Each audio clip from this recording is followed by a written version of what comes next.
اگلے جمعہ خطبے میں انشاءاللہ تعالی امام حسین رضی اللہ تعالی عنہ کی شہادت کی پوری تاریخ ہم آپ کو بیان کریں گے.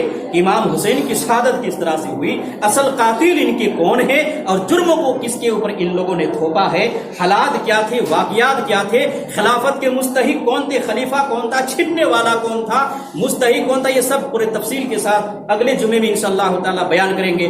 آج صرف اتنا کہہ کر خطبے کو ختم کرتا ہوں کہ 352 ہجری میں 352 ہجری میں, لفظ ہجری جب بول رہا ہوں تو آپ کو سمجھ میں آ رہا ہوگا, اس لیے کہ میں نے ہجرت کو شروع میں سمجھا دیا. 352 ہجری میں نبی صلی اللہ علیہ وسلم کی وفات کے 342 ہجری ہو گئے, 342 ہجری ہو گئے. اس کے بعد معز الدولہ بغداد کی سرزمین میں امام حسین رضی اللہ تعالی عنہ کے نام پر ان کی قبر, ان کا مزار اور ان کے نام پر یہ تعزیہ بناتا ہے. پورے بغداد 10ویں محرم کو اس دن کیا ہے, بازار بند رہنے کا اعلان کرتا ہے. دکانیں بند رہیں گی, بازار بند رہے گا, ہوٹل بند رہیں گے. ساری ان کی عورتیں کیا ہے, گلیوں میں سڑکوں میں باہر نکل کر حسین کی شہادت پر ماتم منائیں گی, روئیں گی, چلائیں گی, چیخیں گی, کپڑے پھاڑیں گی. وہ زمین میں تعزیہ اٹھایا گیا اور یہ کیا ہے اس وقت سے تعریف بنی. یہ مرا, ان کے بعد ان کا بیٹا عز الدولہ, انہوں نے اس چیز کو ان کی سرپرستی کی, سرکاری سرپرستی کی. پھر اس کو کیا ہے رواج دیا. پورے بغداد میں یہ بدعت پھیلی, دمشق چلی اور آہستہ آہستہ کیا ہے پوری دنیا میں پھیلنے لگی. اور ہمارے ہندوستان کی سرزمین میں تیموری عہد میں امیر تیمور نے کیا ہے اس بدعت کو اور اس شرک کو سرزمین بغداد سے کیا ہے کربلا سے اٹھا کر یہاں پر لایا. کیوں لایا, اب میں تھوڑی سی کیا ہے اس کی وضاحت کر کے خطبے کو ختم کرتا ہوں. امیر تیمور اس وقت جو حاکم حکمراں تھے ہندوستان کے, اکثر لوگ شیعہ تھے. ان کے اہلکار شیعہ, یہ حاکم گدی پر بیٹھنے والے شیعہ, ان کے بیگمات شیعہ, ان کے افسران شیعہ, ان کے بڑے بڑے عہدوں پر شیعہ, یہ سب کیا ہے شیعہ تھے. اور حکومت انتظام میں یہ لوگ مصروف تھے. بار بار کربلا کا میدان, عراق کی سرزمین میں جانا ان کے لیے مشکل ہو رہا تھا. یہاں کی حکومت کا انتظام و انسلام کرنا, کہاں کیا ہوگا نہیں ہوگا, یہ سب یہاں کرنے میں پریشانیاں ہو رہی تھی. تو انہوں نے کیا ہے کہا کہ وہاں سے کیا ہے امام حسین کی قبر کی نقل منگائی جائے, جو لوگ وہاں پر اٹھاتے ہیں, اور اس کی ان لوگوں نے نقل منگائی. اور اسی طرح سے یہاں بھی ان لوگوں نے باقاعدہ طور پر تعزیہ اٹھانا شروع کیا, اور اٹھا کر وہی کام یہ کرنے لگے جو بغداد کی سرزمین میں شیعوں نے کیا ہے ایجاد کیا تھا. چونکہ اصل قاتل امام حسین کی وہی پوری تاریخ اگلے جمعے میں انشاءاللہ ہم بیان کریں گے. اور اس طرح سے کیا ہے ہندوستان کی سرزمین میں کیا ہے یہ تعزیہ داری آئی, اور تعزیہ داری آئی شیعوں میں, اور شیعوں سے کیا ہے پھر اس کو ادھار لے لیا بریلیوں. یہ بریلی مسلمانوں کے ایک بہت بڑا طبقہ تو اپنے آپ کو کہتا ہے جنتی, باقی سارے لوگوں کو یہ کافر سمجھتے ہیں, اور خود ہی کی کیا ہے یہ کفر اور شرک میں ڈوبے ہوئے. ان کے جو فتاوی آپ دیکھیں گے کہ اپنے علاوہ سب کو یہ کافر ہی سمجھتے ہیں. شیعوں سے ان لوگوں نے کیا ہے بریلیوں نے اپنے یہاں اس کو لایا, اس تعزیہ کو, اس ماتم کو, اس بدعت کو. اور آج ان کے یہاں کیا ہے زور و شور کے ساتھ یہ شرک اور بدعت کیا ہے ہندوستان کی سرزمین میں انجام پا رہا ہے. اور اس کے علاوہ باہر ملکوں میں جہاں جہاں یہ اہل بدعت ہیں اور شیعہ ہیں, یہ سب ان کاموں کو کیا ہے انجام دے رہے ہیں. تو محرم کے مہینے میں اللہ کے رسول کی سنت کیا تھی وہ میں نے آپ کو بتلایا. محرم کے مہینے میں 10ویں تاریخ کو اہل بدعت نے اور لوگوں نے کیا ہے کس طرح سے کیا ہے بدعتوں کو اور شرک کو داخل کر لیا ہے, اس کو کیا ہے میں نے آپ کو مختصراً بتلایا. اللہ رب العالمین سے دعا ہے کہ اللہ تعالی ہم تمام مسلمانوں کو صحیح معنوں میں شرک کو, بدعت کو, توحید کو سمجھنے کی توفیق عنایت فرما. اے اللہ ہم سب گناہگار ہیں تو ہم سب کے گناہوں کو بخش دے, معاف کر دے. اے اللہ تو ہماری نئی نسل کو صحیح معنوں میں دین کی صحیح سمجھ عطا فرما. بدعت کیا چیز ہے انہیں سمجھنے کی توفیق عنایت فرما, شرک کیا چیز ہے انہیں سمجھنے کی توفیق عنایت فرما, توحید کیا چیز ہے انہیں سمجھنے کی توفیق عنایت فرما. اے اللہ توفیق دے سمجھنے کی اور پھر مکمل طور پر دین اسلام پر چلنے کی توفیق عنایت فرما. شرک اور بدعت سے دور رہنے کی توفیق عنایت فرما. اے اللہ خالص سنت رسول پر عمل کرنے کی توفیق عنایت فرما. اے اللہ ہم سب گناہگار ہیں تو ہم سب کے گناہوں کو بخش دے, معاف کر دے. اے اللہ ہم میں سے جہاں کہیں بھی مسلمان پریشان حال ہیں ان کی پریشانی کی دور عطا فرما. خوشحالی کی زندگی عطا فرما۔ اے اللہ ہم میں سے جو لوگ ایمان کی حالت میں دنیا سے جا چکے ہیں اللہ ان کی مغفرت عطا فرما، جنت الفردوس میں جگہ دے۔ اے اللہ ہمیں سے جن کے والدین دنیا میں زندہ ہیں ان کی خدمت کر کے جنت حاصل کرنے کی توفیق عنایت فرما۔ اے اللہ ہمیں سے جن کے والدین دنیا سے جا چکے ایمان کی حالت میں اے اللہ ان کی مغفرت عطا فرما۔ اے اللہ ہم سب گناہ گار ہیں، تو ہم سب کے گناہوں کو بخش دے، معاف کر دے۔ ربنا ظلمنا انفسنا وان لم تغفر لنا وترحمنا لنكونن من الخاسرين ربنا آتنا في الدنيا حسنة وفي الآخرة حسنة وقنا عذاب النار وآخر دعوانا الحمد لله رب العالمين۔